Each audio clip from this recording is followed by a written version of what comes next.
All right. Well, since there's so many problems apparently figuring out who's in what room, not unlike the first year of college, this is the Examining the Changing Nature of DEF CON talk. So if you're here for major malfunctions talk or the other talk that's going on at this time, they're in 2 or 1. So if you are here and you want to know about DEF CON, then you're in the right place. Or at least you want to know one man's opinion about DEF CON, to be more specific.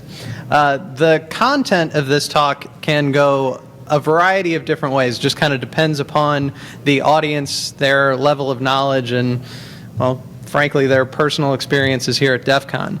And there's a flub in the program. It's all my fault. The DEF CON hasn't been going on for 14 years. This is the 13th year. But that's why I do qualitative research, so I don't have to really worry about numbers. Anyway, what's that? Off by 1 error. Yes, an off by 1 error, exactly, a famous programming flaw. How many people have been to DEF CON before? Raise your hand if you've ever been here before. Okay. How many people have been here since DEF CON 1? Okay, I see no hands. All right. Who's been here since, I don't know, 1998 or 99? Either one. Either one. Who's been here since, like, say, the late 90s? Since DEF CON started in 93, now we're in 2006, at least there's a handful of people in the room who've been there. Essentially, this talk can be geared directly toward people who've never been here before. How many people are here for the first time? Okay, so some of you. Good, so this can go a variety of different ways, and the way that I'll take this is primarily focused more towards people who've had a little bit of experience with the con. If you don't have any, that's fine. This is very much a talk for individuals who have an interest in DEF CON, who have an interest in hacking culture, and more generally want to understand how DEF CON can provide us with some kind of understanding about the way that hacking, the quote-unquote underground, and technology are going to push things forward over time. What I'd like to do is get feedback from all of you. Those of you who have been here before, those of you who have been here since the mid-90s, please tell me what you think. Tell me your personal experiences if you don't mind sharing. This talk should be very interactive. I want to know what you've experienced. Frankly, I'm an academic. This is the 3rd year I've come to DEF CON. And the observations that I'm going to make are very much based upon everything that's out there. All those archives that you can go to when you go to the DEF CON webpage. So I have a little bit of experience with this, but I'd rather hear what it is from your point of view. And hopefully this can at least spur some kind of discussion forward. If you use the boards a lot, if you are on the DEF CON forums, maybe this is the kind of thing that maybe will appear there. If nothing else, tell me what you think. I've been trying to do research on computer hackers for a while now. And what is essential is having someone say, I think you're wrong and here's how.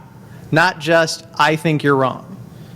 I love it when people say, oh yeah, I think you're on the right track. I like your work. That's great. But when somebody says something critical and makes a good point, that helps me much further. So if you think I'm wrong, tell me. But don't just say, yeah, you're wrong, you suck. Give me some kind of feedback. So, let me kind of start with a fun kind of cartoon that's available online.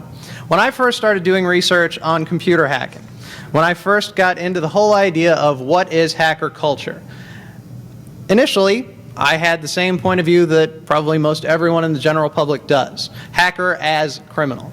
This little cartoon depicts all of the various things that could happen if you think of DEF CON as a criminal kind of event. Oh, well, maybe we should have some kind of burglary con. Maybe we should have car breaking cons. Because from a criminologist's point of view, this is totally unique. We don't know of any other kind of group getting together and saying, how can we do this more effectively? How can we improve the way we do this? You don't see crack dealers huddled together on the streets talking about better ways to sell product. Or at least, if they do it, they're probably not going to do it on the street. So having a big open convention like this is very fascinating because we just don't see it.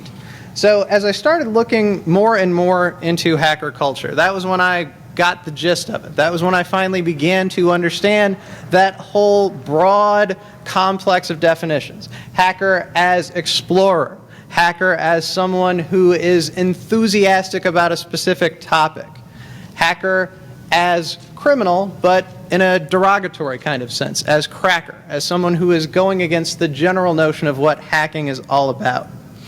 And so, considering this, considering the variety of definitions that are out there in terms of hacker from the hacker's perspective, and thinking about where we're at in terms of society today. It's 2006. I've got a laptop, everybody's got a laptop, a lot of people have iPods. Technology is everywhere. It is cheap, it is plentiful, it is easy. So how has technology and the changing forces of technology affected in one way or another the shape of DEF CON? When it began, DEF CON was supposed to be a closing party for the US nodes of a worldwide BBS, PlatinumNet. It was centered out of Canada but had nodes in a variety of different places. This quote here is from the Dark Tangents FAQ online. It says, "I decided, what the hell, I'll invite the members of the other networks I'm attached to. See who else can come. Let's get everybody together." So essentially, this was supposed to be a party, a big get-together for, in 1993, what was a relatively underground kind of thing. How many of you in the room had a computer in 1993? Okay, good. We're kind of on the tail end of the spectrum, though, because I know most of the people I know didn't really have computers then. So individuals who are on the far end of technology are the people who had this, who maybe were involved in it then. So DEF CON began as something relatively unique. But now we're at a point in time where things have changed. As I said earlier, you now have technology everywhere. You can get a computer for $400, $500. You can get internet access anywhere. If you're staying in any hotel on the Strip, you can probably get wireless from any given point and not have to pay that much for it, unless you're staying at the Hilton. There's also industry recognition. Almost every single business needs some kind of computer security. We're at a point now where the panel just before me was talking about having a national collegiate competition to train students in white hat hacking, to understand the mechanisms, the methods by which you do it. The growth of ethical hacking in colleges has really begun to key into the need for people who get technology at deep levels and can understand how to utilize hacking for specific purposes. And now we're at a point where we also have tremendous law enforcement interest in computer crime. There are all numbers of the alphabet soup game out there who are interested in computer crime, from the mail service to DOE to the Border Patrol. We have chip units. If you go to any of the Meet the Fed panels, you'll hear all about that. So everyone has an interest in technology, how things are going to shape the world that we're in. And as a result, it leads us to a very interesting question. How has DEF CON changed? How has the world around this convention influenced it? How has it impacted hacker culture? Anybody out there think that DEF CON is different than how it was, say, 5, 10 years ago? Okay. Step on up to the mic and tell me how, if you don't mind. Anybody? You don't see what? You don't see all black anymore. All right. Yes, ma'am. Way more girls. Way more girls. Way more girls. That's kind of free. There was about 4 of them. Answering that question, you throw me a beer. Yeah, I wish I had some kind of sponsorship. I would totally be handing out prizes. You, sir. Go ahead. Yes, sir. Hackers have gotten married and have kids. And I've actually seen some of them bring their kids here. Okay, so hackers have grown up since DEF CON 1 in 1993. Okay? Seen about 4 cycles of that. 4 cycles. 4 cycles of it growing up and going to corporate and or whatever industry. Okay, so go ahead. I've also seen a lot of people not really talking about the cool stuff anymore. What do you mean by the cool stuff? Stuff I won't talk about. The stuff, you mean the underground stuff?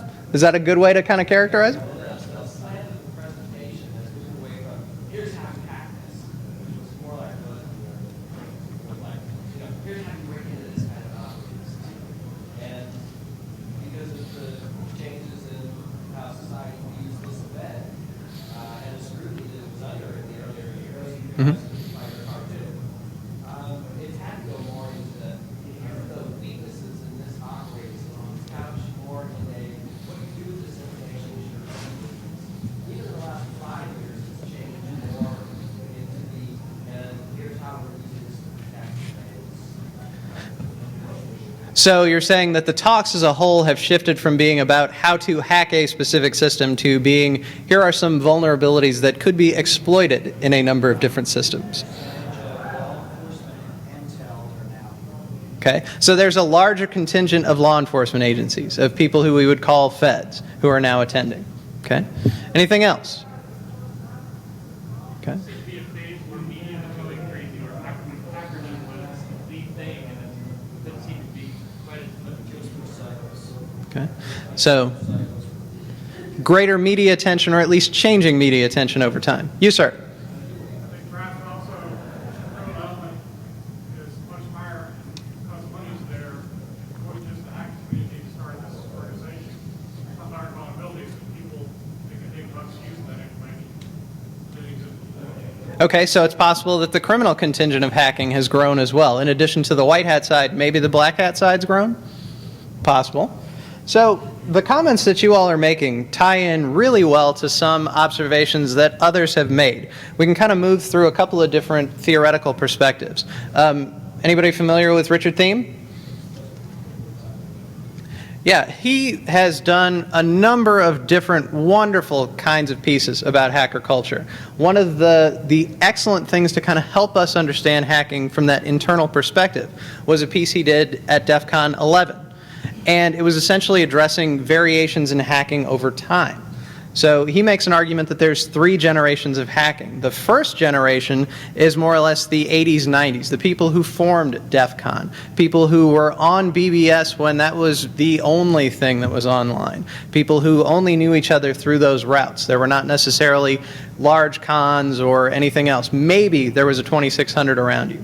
So these were the individuals who had to learn technology through trial and error, through breaking their own setup, through trying to figure out how they can overclock or work their system in some capacity or another. Then there's the second generation in the mid-90s. And this group is one that grew up with the internet. They are familiar with how things work. Information began to become available on demand. And as a consequence, they were in some ways reinventing the wheel. They thought, oh, this is brand new, this is groundbreaking, but other people already knew this information and maybe just hadn't made it public yet. Which leads into the third generation. And this is what Thiem suggests is going on today. Some hackers are moving into, or now exist in this third generation, where there is so much information available now that you must make your own truth. Assemble data as you come upon it, and use that to create your own big picture that is highly dependent upon what you find when.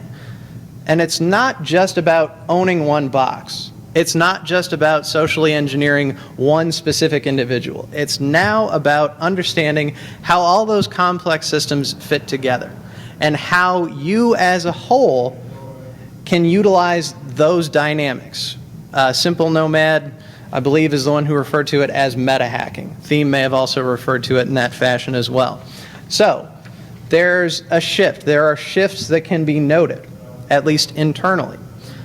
Turning to external observers, people like myself, the academics, have made some similar observations. 2 researchers, Jordan and Taylor, have kind of developed a conceptual framework to understand hackers and hacking. There's original hackers, the 1950s, 60s guys who were in universities, who were working with systems, to the elegant programmer, if you will. Then you have the hardware and software crackers of the 70s and the very early 80s. Then the hacker crackers of the mid-80s to today, the kind of criminal or, in some cases, white hat hackers who have various reasons to break into systems. They also talk about microserfs. Anybody read that book yet? It's been out for a long time. Microserfs is essentially a concept used from a book talking about programmers who've been co-opted into corporate structures. People who were hackers, people who were good programmers, being brought into the system, working in companies, trying to make good code, trying to do something useful. Then you have the open source folks, the people who are out there demanding good software, better than anything that you can get through Microsoft or Apple, something that works and works well. And these are the hackers, your Linus Torvalds, if you will, your Linux, your Fedora Core fans. Those are the individuals who are seeking hacking for a specific purpose. And then finally, hacktivists, the hacker activists that we've heard about since maybe the mid-90s. These are the people who are using hacking for a specific end, be it a political agenda, be it something else. So clearly, there are numerous dynamics. Not only can people inside of the culture, but people outside of the culture recognize it. And we can also talk about changes in the dynamics of hacking in terms of its organization, the way that hackers interact with one another, the way that they share information. One of the only people really to look at it was a guy named Meyer. And in 1989, using just BBS and emails and maybe a few PBX messages here and there, made the case that hackers were colleagues, in that they had very common networks, they shared some information, but they didn't hack together. If you got information, you were going to use it for your specific purpose. You maybe would tell somebody or show some kind of a trophy, maybe what you found or what you've been doing. But beyond that, you're not going to get together commonly in groups. And in a few cases, he says that there are peer groups. Peer groups would be where you maybe have 2, 3, or 4 hackers working together for a specific project. Nobody really looked at this, and then last year I tried to do so. And in the context of doing so, I've made the argument that hacking now constitutes a community. There are now so many different places that you can go to meet other hackers. There's local cons. There are DC groups. There are 2600 groups. There are so many forums online, it's not even funny, where if you want to learn something about hacking, you can at least get started. So there's shared spaces for hackers, offline and online. And also there are resources available, online or offline, for hackers to get together and get whatever they need, be it tools, software, clothing. Was anybody here to see the hacker porn tape about 3 or 4 years ago? So yeah, there you go. You can get pretty much anything you want. And so this is the kind of thing that suggests hackers work in or exist as a community. And communities, from a theorist's point of view, form for very specific reasons, either because they are people trying to hide what they're doing from law enforcement, which you could very easily say is still going on today, but based on some of the points people have raised earlier, it may be that hacking is in some ways be something that's becoming legitimized. Maybe in one capacity or another, we're getting to a point in time where hacking has some acceptability. Now, of course, your mileage is going to vary. If your boss found out you were a hacker at some point in time, maybe you'd get fired. But it doesn't necessarily, perhaps, have that negative connotation it once did. So as a result, things are changing in terms of organization, culture, and individual status. Which brings us to the point that if society has changed, if technology has changed, if hacker culture has changed in some extent, how have these things impacted DEF CON? How has hacker culture and the shifts that go on there, and the computer underground, how can we observe those things dynamically through DEF CON? And ask the more difficult question, is DEF CON still representative of the underground? If things have changed, if we now have more feds here, if we now have people who are talking about penetration testing, and forensics, and yada yada, is it still the same way that it was in 1993? If it is, if hacking and DEF CON is still representative of the underground, then what does that mean about the underground as a whole? So that's why I said earlier, this is not anything that we can just answer here. These are very high-level, hard questions to get at. But what I was hoping to do is at the very least address some of this. Go through everything that's out there and try to understand at varying levels what's going on with DEF CON. So I went to the websites, went to everything that's out there for DEF CON, went to the archives, listened to the audio, read all the pre-con stuff, all of the calls for proposals, went to the various links, and performed qualitative analyses of this data, read through everything, tried to make counts, tried to understand what each piece means. And I used grounded theory techniques. So what that means is that I wasn't going out there thinking, okay, I'm going to find A, B, C, and D, and look, that's what I found. No, instead, this is a way in which you identify your concepts based upon their appearance. If 500 times someone says that DEF CON is all about hacking, then reasonably you can say DEF CON is all about hacking. However, if no one says it, then it's not there. You can't actually make that argument. Now, there's a huge weakness in all of this. And that weakness is that what I've got is not necessarily representative of every single con. It's only what has survived. So that's why coming here and presenting this information is a good way to kind of augment it and push it further. If you've had practical experience with this, tell me if you think this is right. Tell me if you think it's wrong. Tell me if you think I am way off base. So let me start just by going through some of the basic conceptual elements. First, and this is probably the most obvious thing, is that the number of talks at DEF CON have increased. We can say there's been about a 925% increase over time. It has pretty much just gone up and up and up. Some of that's pretty obvious. Same is true with the number of speakers. There's been about 1,000% increase in the number of speakers over time. So you now have multiple person panels, individuals presenting multiple concepts at a time.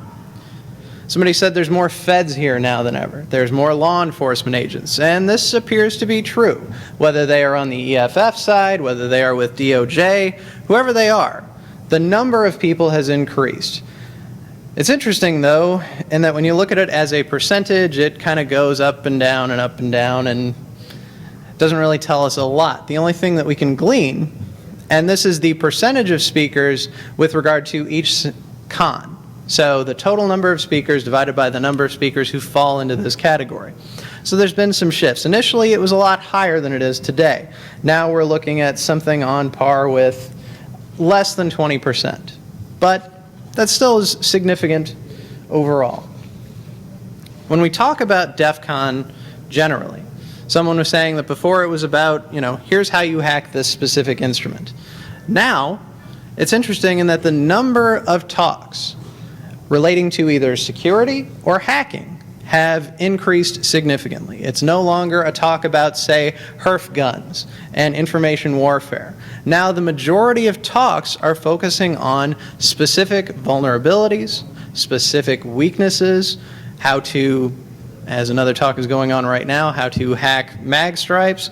So there's all kinds of unusual, interesting talks that are going on, and they all relate in one way to another with regard to security and hacking. There's no easy way to separate this out, whether it's just specifically about hacking, whether it's just about security, but one way or the other, those two are inextricably linked.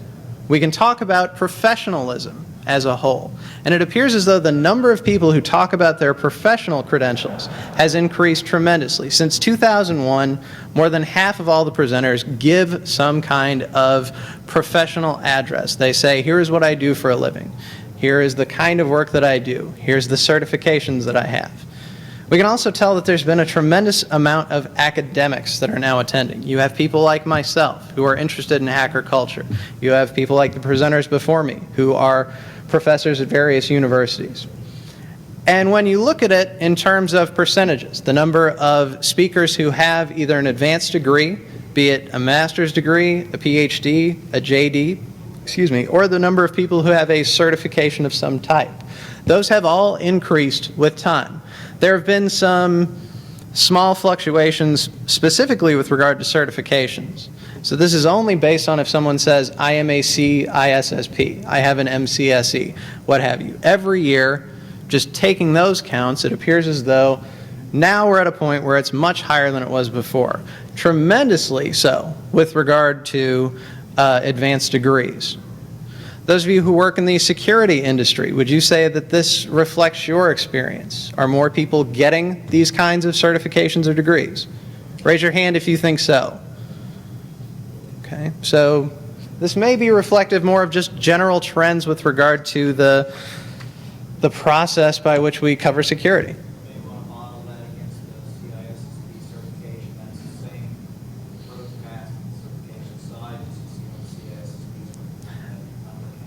That's very true. In fact, they're now talking about, 30,000 people who have CISSPs today?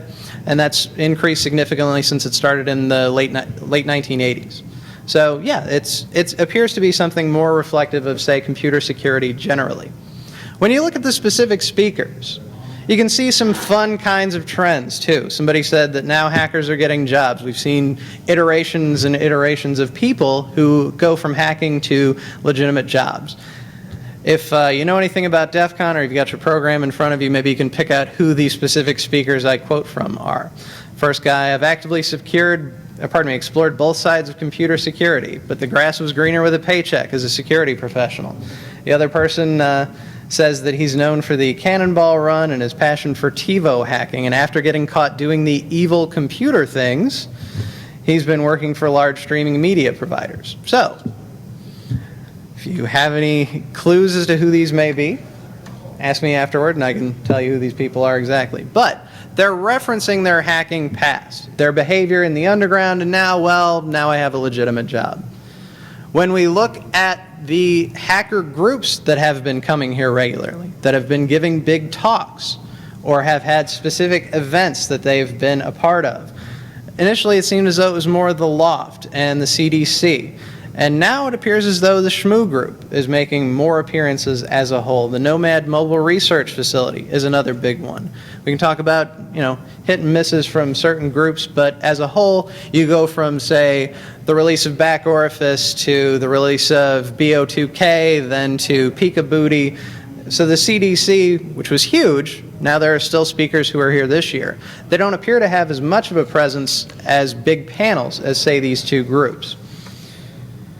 In terms of the other talks that are at the con, the other issues that get covered, there's always cryptography, there's lockpicking, privacy, social engineering. We can talk about phreaking, particularly in this age of voice over IP. That's something that people are getting a little bit interested in. But it appears as though their prominence in the panels and in the convention as a whole has started to go down. Now we're paying a lot more attention to the security side of things, as well as how the security side can be hacked. So the focus has shifted somewhat, whereas, at the second DEF CON, Phil Zimmerman was a keynote speaker, the person who invented PGP. Things have changed a bit. Not that Phil is not still a huge person, but there's not as many crypto talks. There's not as many things about malware. Oops, sorry. And then a final issue to address is the relationship between Black Hat and DEF CON. Who here goes to Black Hat each year? Okay. Do you hang around for DEF CON afterwards for fun? Or do you hang to see the stuff that doesn't get covered at Black Hat? Both? Both? Raise your hand if it's both. How many of you stay because you get free entrance to DEF CON by paying to go to Black Hat? Good point. Sorry. No, that's all right. That's all right. It is to some extent. There are certain speakers that are more boisterous at DEF CON than they are at Black Hat. Okay. So the dynamic of the presentation shifts tremendously. Okay. Good. That's good to know. The first year I came, I heard a lot of people grumbling about Black Hat. And maybe I was talking to the wrong people, but they were saying that, Black Hat's changed the whole dynamic of this place. It's all about Black Hat, and DEF CON's now this way, and it's loaded with scene horrors and yada yada. So I thought, okay, well, taking those comments, let's see what's really going on. Let's track the variations in time. There are speakers who are present at both, as you were saying. The content may change a bit, but in terms of the same speech being given, it doesn't appear to be tremendously significant. The percentage of speakers who appear at both Black Hat and DEF CON has not necessarily just gone straight up over time. It has, again, kind of had its peaks and valleys. Now we're at a point where it's about 25%. There have been years where it's more, there have been years that it's less. So there's no consistent relationship here, or at least nothing that I can statistically test to talk about significance.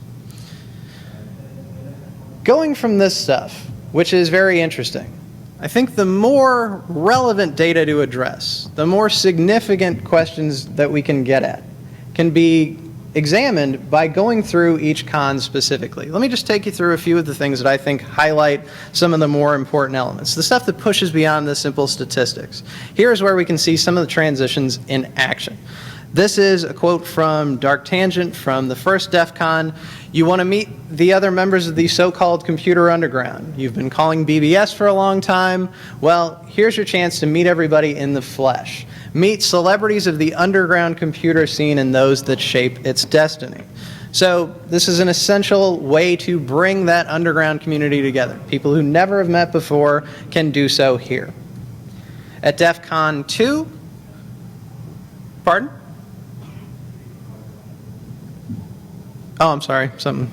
I thought somebody in the audience was saying something. Anyway, at DEF CON 2, we can still see that kind of underground element there. There was a conversation or a letter read from the coder-decoder of the CDC. It was a very interesting thing to hear. In fact, one of the things that Armitage says is, or at least that coder-decoder wrote, is that don't be afraid of prison. He was arrested as part of Operation Sun Devil. Avoid it. I don't want to hear about any more goddamn narcs. So, this relevance of hacker as criminal, or at least hacker as someone who we should fear, maybe a little bit going on here. You have Phil Zimmerman giving a talk about PGP, big event. You also have Paget Peterson presenting about antivirus programming or cleaning up after other people's messes. So that's in 1994. Very early, very interesting kind of topics, specific to malware. Move on to the next year. This is where you can kind of note an initial shift. This is again from the Dark Tangent. It's great to meet and party with fellow hackers, but we try to provide information and speakers in a form that can't be found at other conferences. This is not just another excuse for the evil hackers to party and wreak havoc. So it's not about being a bad criminal hacker. It's something else. People come to DEF CON for information and making contacts. We distinguish the con from others in that respect. And this is the first year that you see an ex-FBI agent get up and give a talk, sort of in a Meet the Fed style kind of panel. So it's more than just spotting the Fed. Now it's about coming out and meeting them. The same thing happens at DEF CON 4 when you have the San Francisco FBI Computer Crime Squad give a talk. This year you see Ira Winkler give a talk about hackers moving from criminality to becoming security professionals. This begins to hit at that notion of hackers changing their dynamic, going from criminal to something else. He talks about the ways that computer hackers can go from being criminal, being wannabes, to becoming a security professional. And you also see a talk by a group calling themselves the Institution, or at least they talk about this thing called the Institution. A way to share information with other hackers. A way to make sure that we can bootstrap individuals into hacker culture. We don't give them everything, but at least we give them some kind of information. Here maybe we can see the beginning of the rise of the script kiddie. Since in 1996, Hackers came out, which a lot of people really, really love, right? That's a good movie about hacker culture, right? Yes, exactly. It is a great film. Very possible that's pushed a few people into hacking at this point. Maybe that's why we're beginning to see the need for this deviation between criminal hacker and non-criminal hacker. Then in DEF CON 1997, we can again see some interesting things here. This is an invitation to the underground elements of the computer culture. We try to target hackers, freakers, hammies, viri coders, programmers, crackers. This is just a huge list of individuals. And also, it seems that books about the culture are becoming popular, so of course reporters are welcome. Hitting right on that topic you mentioned earlier, that the media kind of comes and goes. DEF CON's also known for letting the suits mix with everyone and get an idea of what the scene is all about. So more of that injection of business, of corporate culture, perhaps into hacking. This year there's also more of an emphasis on technical talks. This is a very specific point about the structure of the con, what we want to see. In fact, he says, I'll load it tech heavy so when people drop out there'll still be plenty of meat for the propeller heads. DEF CON 5 is also the first year that Black Hat takes place, so there is a little bit of overlap. And Ira Winkler gives something called the Lamer test. This is a panel specifically talking about the skills that hackers have. He talks about the ways that the quote-unquote clueless hacker can improve. Again, kind kind of referencing maybe that's the start of script kiddies and noobs, the people who don't know what hacking is all about. And this year, the CDC have their 12th anniversary party, a really riotous event. Then going into DEF CON 6, we've lasted 6 years. I never planned for DEF CON to last this long. It just sort of happens. Same thing can be more or less read in this year's program. Just an interesting transition. You have Super Dave giving a talk about intellectual property at a time when intellectual property is a relatively interesting, or at least a new term in our dialogue. Jennifer Granick gives a talk about the important computer crime cases of the last few years. And big thing I would be remiss if I didn't mention is the release of Back Orifice. If you can watch this video, if you don't know the first thing about hacker culture, this is something to see. Ira Winkler gives another talk about hackers, and there's an interesting article by a gentleman named Matt Ritchell. He talks about the hacker convention taking on a corporate tone. Maybe it's during this phase that we begin to see this real influx of hackers into professional security. And also there's a quote in there that says, the DEF CON shirts that year read, "I miss crime." Can anybody validate that? Is that actually true? The DEF CON shirt? Yeah.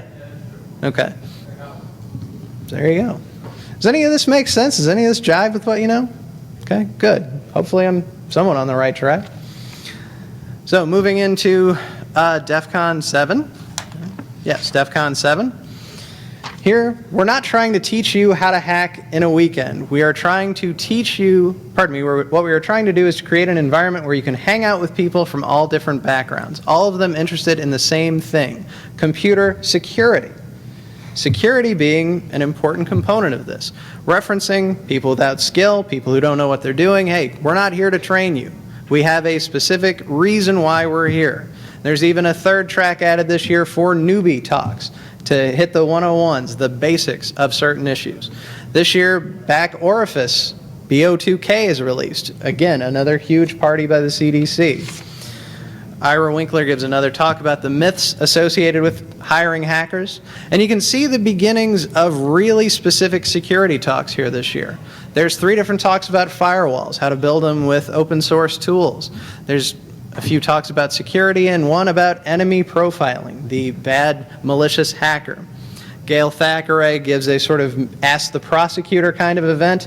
And there's a talk by Philip LaRanger from the Army about the ethics, morality, practicality, patriotism of hacking.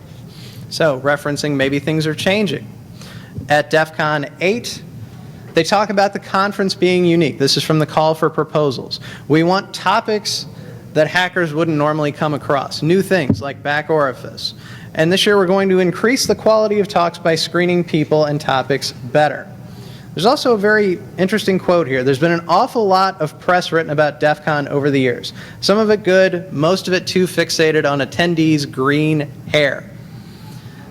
I've heard green hair from many different people over the short time I've been here, and I can only assume this is the scene horror that people are talking about. That first rise of people who don't know why they're here, they just know, hey, I can get drunk and hang out with people and go to a rave. They're the blue hairs. Oh, okay. Thank you. Thank you. It's good to know the... 5, 6, and 7, everybody had a different color hair. Oh, really? That was the biggest thing. It's the only thing the reporter wrote about because Dallas told me they took a picture. And then he took a picture, and then for a great topic. 7 was the first year of the topic. Yeah, I was at 7, I was at 8. But yeah, you know, all these farmers were running around.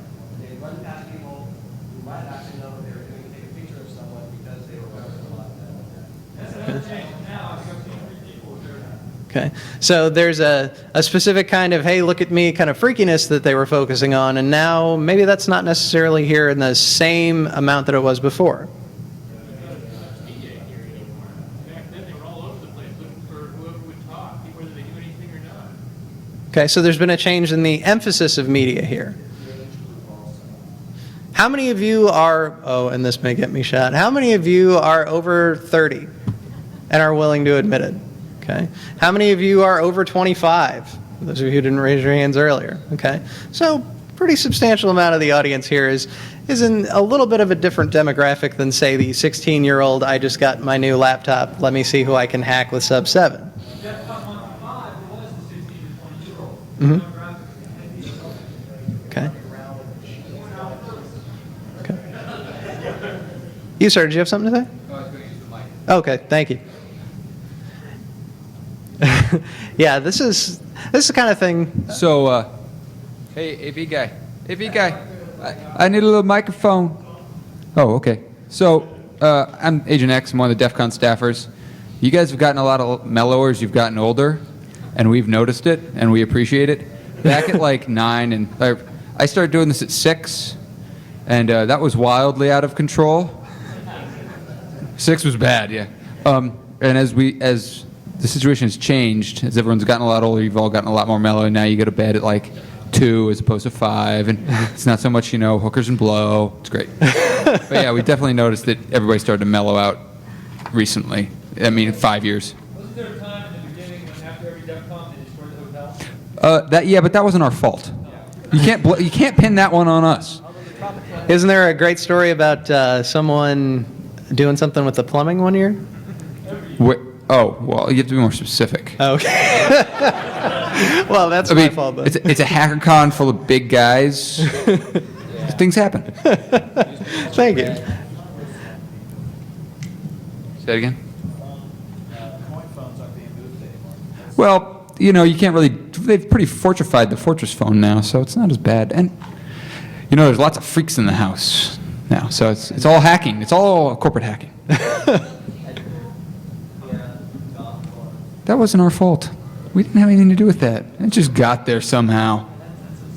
Yeah, there's just so many great things, and this is why I was hoping that at least some people who've had some experience come, because hearing it from your perspective is tremendously important. Since I'm really running through my time, let me just try to very quickly move through just a few other pieces. Okay. Was anybody here for Dodge and Shell, the year they conducted their study of computer hackers? Raise your hand if you were here to do that survey. Yeah, they tried to conduct a study looking at hacker psychological characteristics, which is now a book called The Hacking of America. Interesting. They tried to do it here because, hey, this is a great place for hackers. Maybe we'll get some black hats. This is the first year also that we see somebody from the the Assistant Secretary of Defense, Arthur Money, comes and he talks about the need for hackers to come help secure government networks. And this is pretty much an exact quote from it. If you are extremely talented and you're wondering what you'd like to do for the rest of your life, join us and help us educate other people. So a real call to the hacker community. Stop doing whatever it is that you're doing that's underground. Let's do something different. There's another Meet the Fed panel, and that's what it's all about here. Lemos says that there's a lot less rubbernecking this year, less blue hair, less body piercing, exactly what you're talking about. Then at DEF CON 9, the call for proposals says we want more demonstrations on new tech, new tools. You're going to get into the show free. You're going to get a badge. Many people who speak find that this is a good way to get a job. I should rename DEF CON to Headhunter Con. There you go, getting more into that whole notion of hackers becoming professionals. From the pre-con site again, this year I want to get more and more technical talk. Some people don't care about that. They just want to meet new people. But as the con grows and more people get into computer hacking, it's changed. While we're not sure what it will change into this year, I do know it will be different than last year. So the recognition that this is a very dynamic kind of thing. This year is also the year that H2K2, the Big Hope Conference, goes on. And it's bigger than Hope. This is a point that's made in the DEF CON program. There's another tutorial kind of session that's held for noobs. And there's also a discussion about the laws, the DMCA, which I'm sure many of you really appreciate, and the European Cybercrime Treaty. This year is also the year that the CDC talks about hacktivism. This is a really important event because this is one of the few times, aside from, say, the Electronic Disturbance Theater, stuff comes to the fore about hacktivism.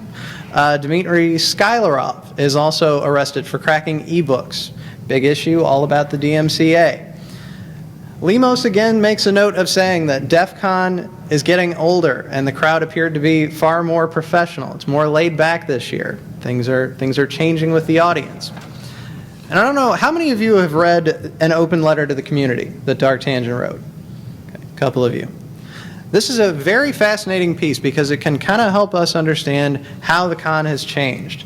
Essentially, it is a call for input, a call for help because it's a recognition that DEF CON is changing, the audience is changing, hacker culture is changing, and something needs to be done.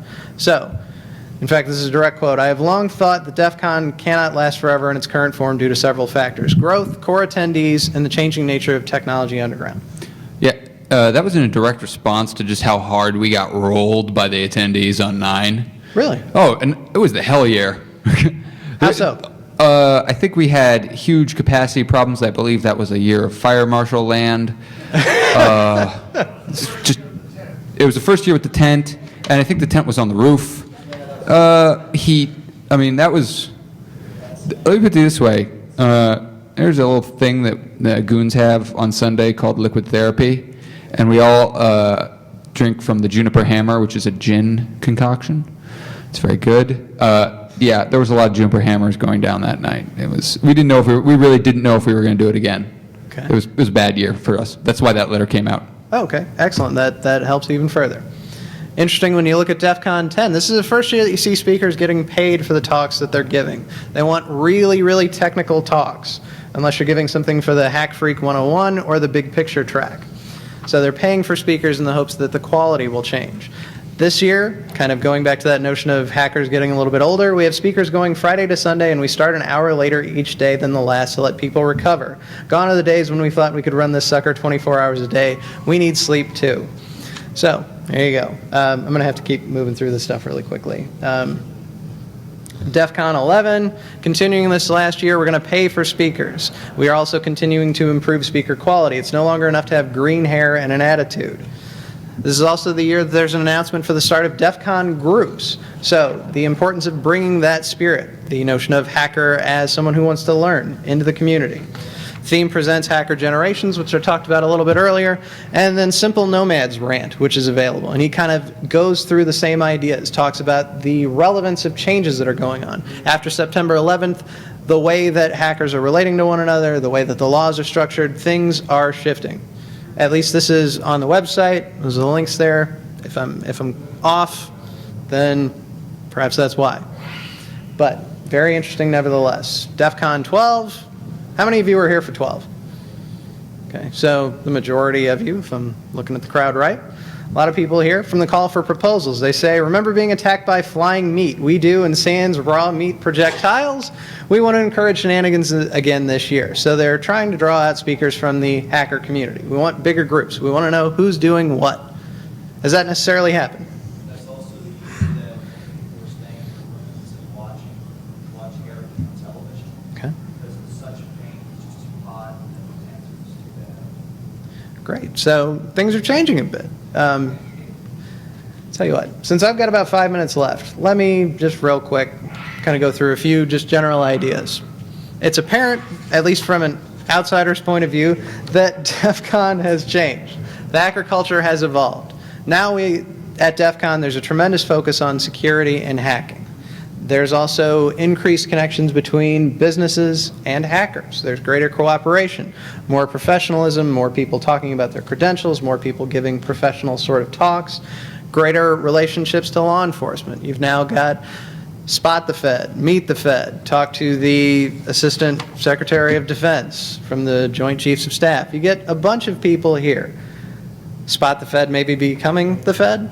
Interesting kind of change. There's Spot the Hacker. There you go. And this kind of leads me to another question is, can we see the legitimation of hacking coming on here? Can we see this movement from hacker as criminal to hacker as professional? Hacker is probably always going to have some kind of criminal notion in most of the general populace's mind, but hacker may be changing. If you think about the panel that was just here, the university I teach at has an ethical hacking class, an ethical hacking lab. There were presenters last year talking about the end of script kiddies by having junior high school students learn about hacking. How do we create a cyber program for college students? So it's possible that maybe we're making white hats for the future. So this leads me to the end. Where are we? Is DEF CON and the underground moving? Is there a shift in play? And what does it mean for the future of hacker culture?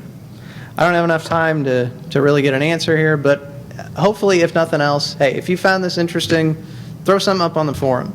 Tell me what you think. Send me an email. I would love to hear from you all. This is the kind of stuff that fascinates me. Here's my contact information. shoot me a message. I'm on the forums. If you want to start a link, start a link. I just am glad, and I can't thank the DEF CON people enough for putting everything online. From a research point of view, this is great. From a new Script Kiddie point of view, this is the place you go where you can learn everything that you need to know. Thanks to a friend of mine, Mac Diesel, and thanks to my wife for showing up as well, because I love to drag her out to these kinds of events. So thank you all for your insights, for your input. Thank you for coming. If you want to get me after this is over, I'm more than accessible. So thank you.